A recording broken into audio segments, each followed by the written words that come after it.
Well, here we are. It's the end of a drop-in day. It's Friday. It's the end of a week almost, except every one of my staff will be working tomorrow because we have so much to get done for the busy Christmas season. Tomorrow from 8 to 10 we'll be receiving food and doing cooking with volunteers. At 2:30 we'll be receiving some more recovered food from our Food Recovery Network people. It's really awesome. And at 3 o'clock we'll be picking up bags of grace from Bethany United Methodist Church and taking them to the site of our Christmas party 1 week from today at All Saints Episcopal Church. So it's going to be a busy day tomorrow. Today was busy. We started out with a big all staff meeting, and we planned the Christmas party. We have a ton of things to do. By this time next week, it will actually all be over. Terry will be having a margarita somewhere going, my goodness, wasn't it a great party? I'm standing behind a backdrop that we ordered to cover up our ugly air conditioning stuff. Isn't it really? It's pretty nice, huh?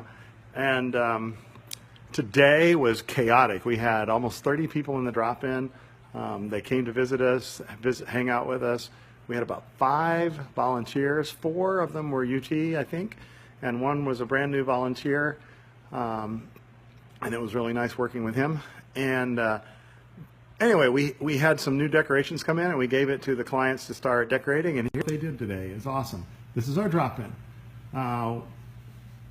They've created all these snowflakes and all these things, and they've created those little shrinky dinks over there, and we hung up, you may not be able to see that, but we hung up gift bags in the windows, and then they came up with that very clever way of hanging the backdrop off the shade, and they hung up those red snowflakes you see hanging from the ceiling, and garland everywhere, and bows are in different places, and volunteers straightened up and sorted all of our clothing. We found some winter boots that we put out. Volunteer restocked all our toiletries. We found some more socks. Anyway, this is our mission control area, and it's all decorated all nice. We have little angels hanging up that clients made, and then we have our safety tree. This is a safe place for all people, and they've been making these pipe cleaner ornaments. They made a bunch today again. They actually asked to do that. It's like, can we do that? It's like, sure. And then we have our little prayer bags for memorial of our dear friend Clayton, who passed away this year on the streets. And anyway, we had these cool rugs on the floor saying Christmas. Anyway, it's just really awesome. Today was totally chaotic, and you know what? I loved it. It was just the voice of happiness and people enjoying themselves and relaxing in a safe place. It's been cold on the street, and you might think everybody would be grumpy and angry because of that, but they're not. They're just really, I don't know, they were just in a really good place today. Some of them were plotting how to play D&D tonight together someplace, and others were working and stopped by to say they've been doing great. At least 3 people stopped by today just to say they're working and doing great. And anyway, it's just been really nice. I see Susie Q online watching. Glad to have you watching. I have a favorite picture of you and a guy named Ron. I don't know if you'll ever remember this, but the 2 of you were sitting in the courtyard of the University Presbyterian Church way back when we had our Bible study there.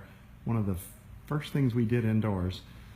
And y'all had been there, and we'd given you socks, and the 2 of you, I don't know, you wore the socks in funny ways. I think he hung them down from his ears like he was a big puppy dog, and you did something with them. Anyway, we had this cute picture of you. Anyway, you may not remember that, but I do.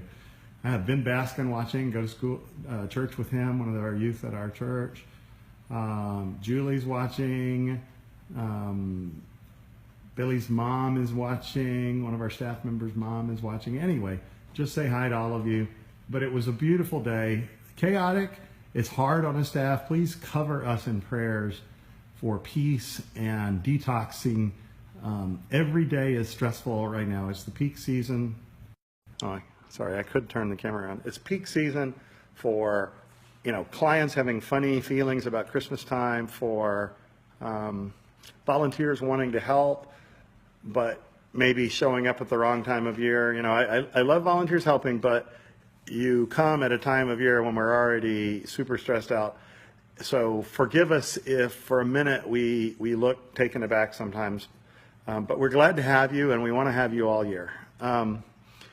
And people are dropping off things and wanting to do things, and UT volunteers are stressed out by school, and yet they're coming over to serve. We actually had a UT senior today. I asked him why he's still volunteering, because we have noticed, UT students, that freshmen and sophomores volunteer, and juniors and seniors not so much. There's a challenge for you juniors and seniors.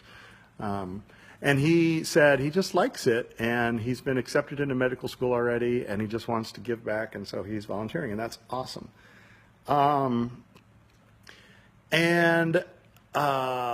It's just peak season. On top of that, it's been cold weather, so that makes extra work and difficulties and concerns for our clients.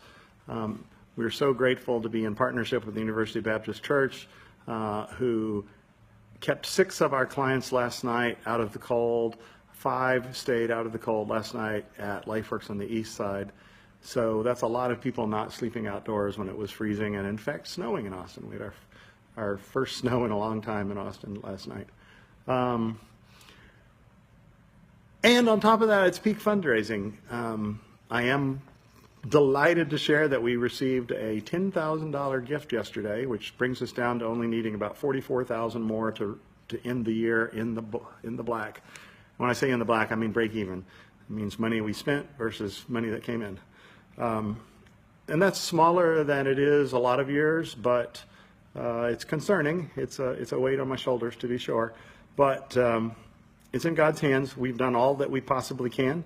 We've sent out most of the newsletters we're going to send out. We'll send out 2 more.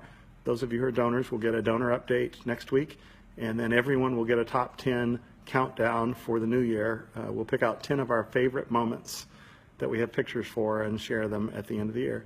And hopefully that will close the funding gap that we have for the year. If you know anybody who's afflicted with affluence, please tell them about us. It's a fascinating story. A guy stopped by today who owns a laundromat. He goes to the Catholic church near here, it turns out, but he found us just because of he saw us hiding Easter eggs in the alley and thought that was so cool. And he runs a laundromat, and so he takes all the abandoned clothing that's appropriate for us and brings them to us. And today he agreed to do something that I've always wanted to have a partner to do. He agreed to give us bags, and if we'll put dirty sleeping bags and blankets in there, he said he will wash them and return them to us. So this gives us a new way to help clients and be green all at the same time. It always bothered us that clients get sleeping bags and blankets when it's really cold, and because they need them, but then it gets warm and they hide them somewhere and they get dirty or taken or something else, and they tend to end up in the landfill then, and that makes us sad. So we're really happy about that new partnership. His name is Paul Cameron. If you frequent his laundromat, be nice to him. He's awesome.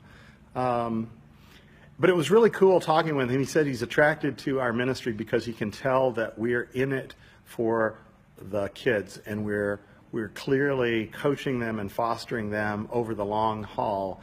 And I can vouch for that. People walk in every day who have known us for years and haven't been on the street lately, and they're just stopping by to say hi or ask a question or get a little advice or just report in about, because they know we want them to succeed and that we're proud of them and they want to share with us. And that's really what we're about. I don't think a week goes by we don't hear from somebody.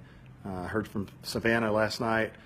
She's in Colorado and is safe and has a job and is doing well. You can pray for her mental health. She has challenges there and is aware of them and gets help, but they get the best of her every once in a while.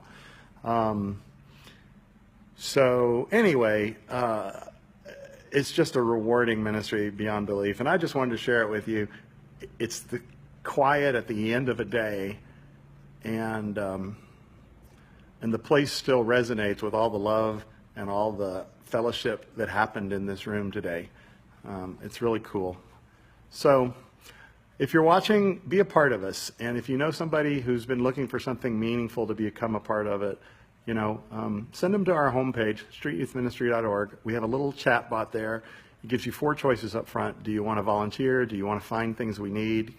I think it's called in-kind giving. Would you like to help us support us financially? Or would you like to just learn more about us? And you click on one of those things and it guides you through getting involved with us more. And it's a little automatic chat bot, high tech. Leading edge is where we try to be because we want to spend our time and our energy loving on our clients and being consistently there for them over the long haul as their life coaches and mentors. So anyway, I'm going to sign off. I don't see any questions. I see a few comments. Thank you, Pat. It's good to see you, Cassie.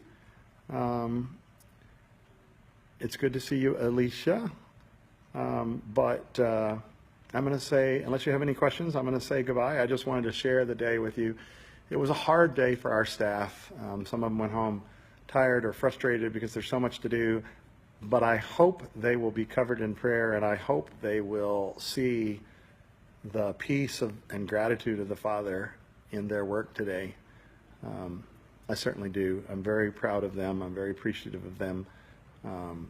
It's the time of year. I told them this morning we've got to find that second wind sprint.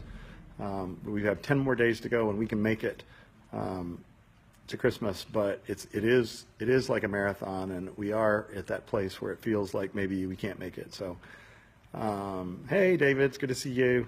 So do pray for the staff, Darvin and Marissa and Billy and Caitlin and myself, that we have the grace of God pouring all over us, and that we can be graceful people with our clients and our volunteers and our potential donors.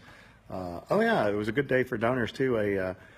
The mothers of professional football players stopped by to give us a $200 check. How cool is that? So these are, we all see the professional football players on, Saturday and Sunday and Tuesday and Wednesday or whatever nights they're on. I'm not a football fan, sorry. And but anyway, there's a group of the moms of those people. They must be very special people. And they selected Street Youth Ministry 2 years in a row to do some financial work with, and we're really appreciative. But anyway, they stopped by today to take a tour of our new facility. So that's awesome. All right, I promised to go off, and I will, but I just wanted to share today. It's just been a really good day. One final shot here. There's Rosie. She's plumb worn out. She loved on everybody today as only she can. She even shared the place with another dog named Bronco today. So she's out. So goodbye, God bless, and remember the reason for this season. Be nice out there. Bye.